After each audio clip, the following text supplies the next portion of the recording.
साथ अत्यंत भीड़ भाड़ के साथ भगवान की पूजन कर रहा है। इस प्रकार ब्राह्मण को संपन्न देखकर वह लकड़हारा आश्चर्य में पड़ गया। कुछ देर के बाद उसने हाथ जोड़कर पूछा, हे ब्राह्मण, आप किसका पूजन कर रहे हो?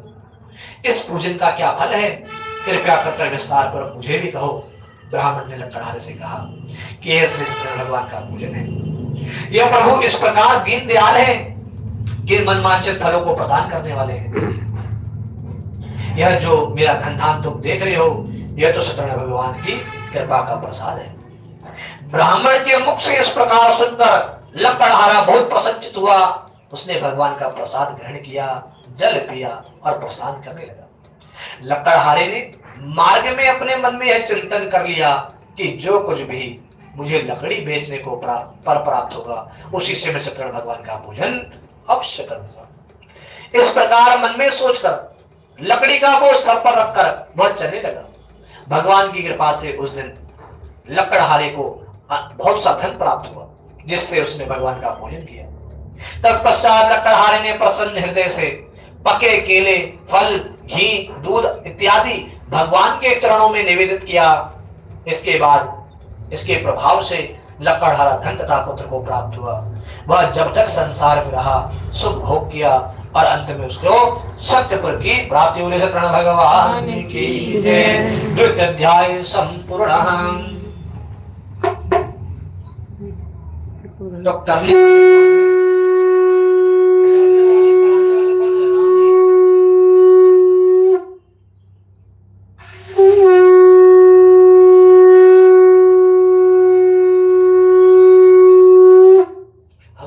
मात्र क्या है, कठपुतली करने कराने वाले वही हैं। जिसने ये मन में सोच लिया उसके सारे कार्य पूर्ण होने हैं।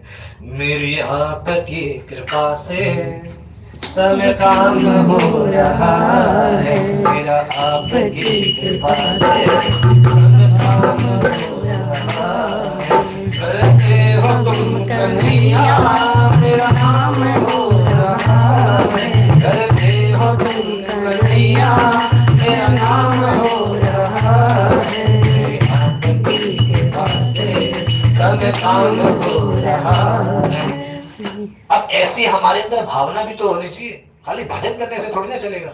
ऐसी भावना किसमें थी? कर्माबाई में थी। एक बार की बात है, राजस्थान की एक छोटी सी कन्या थी, उसका नाम था कर्मा।